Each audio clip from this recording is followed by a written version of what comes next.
अस्सलामु अलैकुम वरहमतुल्लाहि वबरकातुहू नहमदुहु व नसल्ली अला रसूलिल करीम। हमारी फ़ज़ाइल रमज़ान की तालीम चल रही है। नबी करीम सल्लल्लाहु अलैहि वसल्लम का एहतमाम के शाबान की आखिरी तारीख में ख़ास तौर से इसका वाज़ फरमाया और लोगों को तंबीह फरमाई ताकि रमज़ान मुबारक का एक सेकंड भी गफलत से ना गुजर जाए। फिर इस वाज़ में तमाम महीने की फजीलत बयान फरमाने के बाद चंद अहम उमूर की तरफ ख़ास तौर से मुतवज्जह फरमाया। सबसे अव्वल शब कदर की वो हकीकत में बहुत ही अहम रात है और इन औराक में इसका बयान दूसरी फसल में मुस्तकिल आएगा।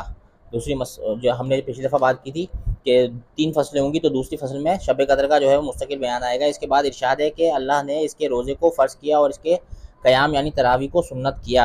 इससे मालूम हुआ कि तरावी का इरशाद भी खुद हक़ सुब्हाना तक़द्दुस की तरफ से है। फिर जिन रिवायात में नबी करीम सल्लल्लाहु अलैहि वसल्लम ने इसको अपनी तरफ मंसूब फरमाया कि मैंने सुन्नत किया, उनसे मुराद ताकीद है कि हुज़ूर सल्लल्लाहु अलैहि वसल्लम इसकी ताकीद बहुत फरमाते थे। इसी वजह से सब आइम्मा रहमुल्लाह इसके सुन्नत होने पर मुत्तफ़िक हैं, यानी तरावियों के सुन्नत होने पर मुत्तफ़िक हैं।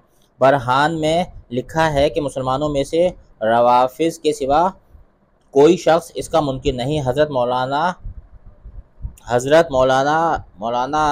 शाह अब्दुल हक साहब मुहद्दिस देहलवी ने बाज़ कुतुब फ़िक़ह से नकल किया है कि किसी शहर के लोग अगर तरावी छोड़ दें तो इसके छोड़ने पर इमाम उनसे मुकातला करे। इस जगह खुसूसियत से एक बात का लिहाज रखने की ज़रूरत है, वो ये कि बहुत से लोगों का ख्याल होता है कि जल्दी से किसी मस्जिद में 8-10 दिन में कलाम मस्जिद सुन लें फिर छुट्टी। ये ख्याल रखने की बात है कि ये दो सुन्नतें अलग अलग हैं। तरावी की दो सुन्नतें अलग अलग हैं। तमाम कलामुल्लाह शरीफ का तरावी में पढ़ना या सुनना ये मुस्तकिल सुन्नत है और पूरे रमज़ान शरीफ की तरावी मुस्तकिल सुन्नत है। यानी एक कुरान सुनना ये अलग सुन्नत है और जो है ना रोज़ाना तरावी पढ़ना ये एक मुस्तकिल सुन्नत है, दूसरी सुन्नत। बस इस सूरत में एक सुन्नत पर अमल हुआ और दूसरी रह गई। अलबत्ता जिन लोगों को रमज़ान मुबारक में सफ़र वगैरह किसी और वजह से एक जगह तरावी पढ़नी मुश्किल हो, उनके लिए मुनासिब है कि अव्वल कुरान शरीफ चंद रोज़ में सुन लें ताकि कुरान शरीफ नाकिस ना रहे। फिर जहाँ वक्त मिला और मौका हो वहाँ तरावी पढ़ ली कि कुरान शरीफ भी इस सूरत में नाकिस नहीं होगा और अपने काम का भी हर्ज ना होगा। हुज़ूर सल्लल्लाहु अलैहि वसल्लम ने रोज़ा और तरावी का जिक्र फरमाने के बाद आम फ़र्ज़ और नफिल इबादत के एहतमाम की तरफ मुतवज्जह फरमाया कि इसमें एक नफिल का सवाब दूसरे महीनों के फ़राइज़ के बराबर है और उसके एक फ़र्ज़ का सवाब दूसरे महीनों के 70 फ़राइज़ के बराबर है। रमज़ान मुबारक में हम सबको पता है, इस जगह हम लोगों को अपनी इबादत की तरफ भी ज़रा गौर करने की ज़रूरत है कि इस मुबारक महीने में फ़राइज़ का हमसे किस कदर एहतमाम होता है और नवाफिल में कितना इजाफ़ा होता है। फ़राइज़ में तो हमारे एहतमाम की यह हालत है कि सहर खाने के बाद जो सोते हैं तो अक्सर सुबह की नमाज कज़ा हो गई और कम अज़ कम जमात तो अक्सरों की फ़ौत हो ही जाती है। गोया सहर खाने का शुक्रिया अदा किया कि अल्लाह के सबसे ज़्यादा मोहतरम बिशान फ़र्ज़ को या बिल्कुल कज़ा कर दिया या कम अज़ कम नाकिस कर दिया। ये फ़जर नमाज की बात हो रही है मेरे दोस्तों, कि बग़ैर जमात के नमाज़ पढ़ने को अहले उसूल ने अदा नाकिस फरमाया है। और हुज़ूर अकरम सल्लल्लाहु अलैहि वसल्लम का तो एक जगह इरशाद है कि मस्जिद के करीब रहने वालों को तो गोया नमाज बग़ैर मस्जिद के होती ही नहीं। मज़ाहिर हक़ में लिखा है कि जो शख्स बग़ैर उज़्र के बदून जमात नमाज पढ़ता है इसके ज़िम्मे फ़र्ज़ तो साकित हो जाता है मगर इसको नमाज का सवाब नहीं मिलता। इसी तरह दूसरी नमाज मगरिब की भी जमात अक्सरों की अफ्तार की वजह से ज़ाया हो जाती है और रकअत और उला या तकबीर उला का तो जिक्र ही क्या है। यानी मेरे दोस्तों ये बता रहे हैं कि एक तो फजर की नमाज़ का एहतमाम करना है, नमाज मस्जिद में जाके जो है जमात के साथ पढ़नी है, और दूसरा ये कि इफ्तार में भी जो है वो हम कोशिश करें तकबीर उला के साथ मगरिब की नमाज़ पढ़ें। सारे पढ़ेंगे इंशाल्लाह, मैं भी कोशिश करूँगा। और बहुत से लोग तो इशा की नमाज़ भी तरावी के एहसान के बदले में वक्त से पहले ही पढ़ लेते हैं। ये तो रमज़ान मुबारक में हमारी नमाज का हाल है जो अहम तरीन फ़राइज़ में है कि एक फ़र्ज़ के बदले में 3 को ज़ाया किया। ये 3 तो अक्सर हैं, वरना ज़ोहर की नमाज, कैलूला की नज़र और असर की जमात, अफ्तारी का सामान ख़रीदने की नज़र होते हुए आँखों से देखा गया है। इसी तरह और फ़राइज़ पर आप ख़ुद गौर फरमा लें कि कितना अहतमाम रमज़ानुल मुबारक में उनका किया जाता है, और जब फ़राइज़ का ये हाल है तो नवाफिल का क्या पूछना। इशराक और चाश तो रमज़ानुल मुबारक में सोने के नज़र हो ही जाते हैं और अवाबीन का कैसे एहतमाम हो सकता है जबकि अभी रोज़ा खोला है और आइंदा तरावी का सहम है और तहज्जुद का वक्त तो है ही एन सहर खाने का वक्त। तहज्जुद तो हम सब पढ़ सकते हैं, कोशिश करें तो। सहर खाने उठते हैं, अल्हम्दुलिल्लाह 2 रकात 4 रकात 8 रकात पढ़ के अल्लाह से खूब मांगे। फिर नवाफिल की गुंजाइश कहाँ, लेकिन ये सब बातें बेतवज्जुही और ना करने की हैं कि आइन तो है ही, अगर ना चाहें तो बातें हज़ार हैं। कितने अल्लाह के बंदे हैं कि जिनके लिए उन्हीं औकात में सब चीज़ों की गुंजाइश निकल आती है। मैंने अपने आका हज़रत मौलाना खलील अहमद साहब नूरुल्लाह मरकदा को मुतअद्दिद रमज़ानों में देखा है कि बावजूद ज़ौफ़ और पीराना साली के मगरिब के बाद नवाफिल में 1.25 पारा पढ़ना या सुनाना और उसके बाद आधा घंटा खाना वगैरह ज़रूरियात के बाद हिंदुस्तान के क़याम में तकरीबन 2-2.25 घंटे तरावी में खर्च होते थे और मदीना पाक के क़याम में तकरीबन 3 घंटे में इशा और तरावी से फ़रागत होती।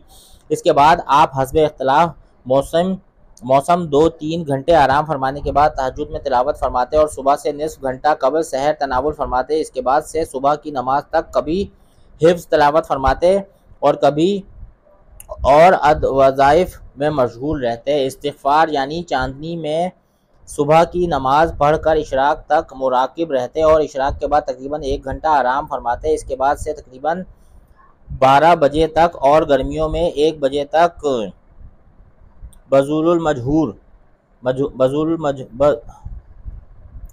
मजहूद तहरीर फरमाते और डाक वगैरह मुलाहज़ा फरमाकर जवाब लिखते। ये कोई किताब होगी, वो लिखते होंगे बुज़ुर्ग। इसके बाद ज़ोहर की नमाज तक आराम फरमाते और ज़ोहर से असर तक तिलावत फरमाते। असर से मगरिब तक तस्बीह में मशगूल रहते और हाज़रीन से बातचीत भी फरमाते। सुबह का कुछ हिस्सा तिलावत और कुछ कुतुब बीनी में मशगूल रहते और इस वक्त ज़ेर नज़र रहती थी ये इस पर था कि रमज़ानुल मुबारक में मामूलात में कोई ख़ास तग़य्युर ना था कि नवाफिल का ये मामूल दायमी था और नवाफिल मज़कूरा का तमाम साल भी एहतमाम रहता था। देखो मेरे दोस्तों, ये बुज़ुर्ग क्या ज़बरदस्त वक्त गुजारते थे। हम अपना मुशाहिदा करें कि हम किस तरह रमज़ान में वक्त गुजार रहे हैं। अलबत्ता रकात के तवील में रमज़ानुल मुबारक में इजाफ़ा हो जाता था, वरना जिन अकाबिर के यहाँ रमज़ानुल मुबारक के ख़ास मामूलात मुस्तकिल थे उनका इत्तबा तो हर शख्स ने से निभाना मुश्किल है। हज़रत अक़दस मौलाना शेखुल हिंद रहमतुल्लाह अलैह तरावी के बाद सुबह तक की नमाज तक नवाफिल में मशगूल रहते थे और जग के बाद दीगर मुतफर्रिक हुफ़ाज़ से कलाम मजीद ही सुनते रहते थे। और हज़रत मौलाना शाह अब्दुल रहीम साहिब रायपुरी कुद्दस सिर्रा के यहाँ तो रमज़ानुल मुबारक का महीना दिन और रात तिलावत ही का होता था कि इसमें डाक भी बंद और मुलाकात भी ज़रा गवारा ना थी। बाज़ मखसूस खुदाम को सिर्फ इतनी इजाज़त होती थी कि तरावी के बाद जितनी देर हज़रत सादी चाह के 1-2 फ़िंजान नोश फरमाएँ तो इतनी देर हाजिर खिदमत हो जाया करें। बुज़ुर्गों के ये मामूलात इस वजह से नहीं लिखे जाते कि सरसरी निगाह से उनको पढ़ लिया जाए। ये जो बुज़ुर्गों के वाक़यात हम पढ़ रहे हैं और आप सुन रहे हैं, ये इसलिए नहीं मेरे दोस्तों के बस सरसरी सुन लिया, ये अमल करने के लिए हैं या कोई तफरीही फ़ुकरान पर कह दिया जाए, बल्कि इसलिए है कि अपनी हिम्मत के मुवाफ़िक इनका इत्तबा किया जाए और हद्दुल वसा पूरा करने का एहतमाम किया जाए कि हर लाइन अपने मखसूस इम्तियाज़ात में दूसरे पर फ़ाइक है। जो लोग दुनियावी मशागिल से मजबूर नहीं हैं, क्या ही अच्छा हो कि 11 महीने ज़ाया कर देने के बाद 1 महीना मर मिटने की कोशिश कर लें। मैं और आप अहद करें कि इस रमज़ान मुबारक में मर मिटेंगे इबादत में। मुलाजिम पेशा हजरात जो 10 बजे से 4 बजे तक दफ्तर में रहने के पाबंद हैं, अगर सुबह से 10 बजे तक कम अज़ कम रमज़ान मुबारक का मुबारक महीना तिलावत में खर्च कर दें तो क्या दिक्कत है। आखिर दुनियावी ज़रूरियात के लिए दफ्तर के अलावा औकात में से वक्त निकाला ही जाता है और खेती करने वाले तो ना किसी के नौकर ना औकात के तगय्युर में उनको ऐसी पाबंदी कि इसको बदल ना सकें या खेती पर बैठे बैठे तिलावत ना कर सकें। और ताजिरों के लिए तो इसमें कोई दिक्कत ही नहीं कि इस मुबारक महीने में दुकान का वक्त थोड़ा सा कम कर दें या कम अज़ कम दुकान ही पर तिजारत के साथ तिलावत भी करते रहा करें कि इस मुबारक महीने को कलाम इलाही के साथ बहुत ही ख़ास मुनासबत है। इसी वजह से अमूमन अल्लाह जल्ल शानहू की तमाम किताबें इसी माह में नाजिल हुई हैं। चुनाचा कुरान पाक लोहे महफूज से आसमान दुनिया पर तमाम का तमाम इसी माह में नाजिल हुआ और वहाँ से हस्ब मौका थोड़ा थोड़ा 23 साल के अरसे में नाजिल हुआ आप सल्लल्लाहु अलैहि वसल्लम पर। इसके अलावा हज़रत इब्राहीम अला नबीना वालेस्सलातु वस्सलाम के सहीफ़े इसी माह की 1 या 3 तारीख को अता हुए और हज़रत दाऊद अलैहिस्सलाम को ज़बूर 18 या 16 रमज़ान को मिली 12 18 या 12 रमज़ान को मिली। हज़रत मूसा अलैहिस्सलाम को तौरात 6 रमज़ानुल मुबारक को अता हुई और हज़रत ईसा अलैहिस्सलाम को इंजील 12 या 13 रमज़ानुल मुबारक को मिली, जिससे मालूम होता है कि इस माह को कलाम इलाही के साथ ख़ास मुनासबत है। इसी वजह से तिलावत की कसरत इस महीने में मनकूल है और मशाइख का मामूल। हज़रत जिब्राइल अलैहिस्सलाम हर साल रमज़ान में तमाम कुरान शरीफ नबी करीम सल्लल्लाहु अलैहि वसल्लम को सुनाते थे और बाज़ रिवायत में आया है कि नबी करीम सल्लल्लाहु अलैहि वसल्लम से सुनते थे। उलमा ने इन दोनों हदीसों के मिलाने से कुरान पाक के दौर करने का जो आम तौर से राइज है इस्तेजाब निकाला है, यानी खूब कुरान पढ़ा जाए, खूब कुरान सुना जाए। बिल जुमला तलावत का ख़ास एहतमाम जितना भी मुमकिन हो सके करें और जो वक्त तलावत से बचे इसको भी ज़ाया करना मुनासिब नहीं कि नबी करीम सल्लल्लाहु अलैहि वसल्लम ने इसी हदीस के आखिर में 4 चीज़ों की तरफ ख़ास तौर से मुतवज्जा फरमाया और इस महीने में उनकी कसरत का हुक्म फरमाया। कलमा तैयबा नंबर 1, नंबर 2 इस्तिग़फ़ार, नंबर 3 जन्नत के हुसूल यानी जन्नत की चाह करना, खूब दुआएं मांगना जन्नत के लिए, और नंबर 4 दोज़ख से बचने की दुआ। दोज़ख से बचने की दुआ, इसलिए जितना वक्त भी मिल सके इन चीज़ों में सर्फ करना सादत समझे और यही नबी करीम सल्लल्लाहु अलैहि वसल्लम के इरशाद मुबारक की कदर है। क्या दिक्कत है कि अपने दुनियावी कारोबार में मशगूल रहते हुए ज़बान से दरूद शरीफ या कलमा तैयबा का भी विर्द करें और कल को ये कहने का मुँह बाकी न रहे, मैं गोरहा रहीन सितम हाय रोज़गार लेकिन तुम्हारी याद से गाफिल नहीं रहा। इसके बाद नबी करीम सल्लल्लाहु अलैहि वसल्लम ने इस महीने की कुछ खुसूसियतें और आदाब इरशाद फरमाए। तो अव्वलन ये कि ये सब्र का महीना है, ये सब्र का महीना है, यानी अगर रोज़ा वगैरह में कुछ तकलीफ़ हो तो उसे ज़ौक़ शौक़ से बर्दाश्त करना चाहिए, ये नहीं कि मार धाड़ हौल पुकार जैसा कि अक्सर लोगों की गर्मी के रमज़ान में आदत होती है। इसी तरह अगर इत्तफाक से सहर ना खाई गई तो सुबह ही से रोज़ा का शौक़ शुरू हो गया। इसी तरह रात को तरावी में अगर दिक्कत हो तो इसको बड़ी बशाशत से बर्दाश्त करना चाहिए।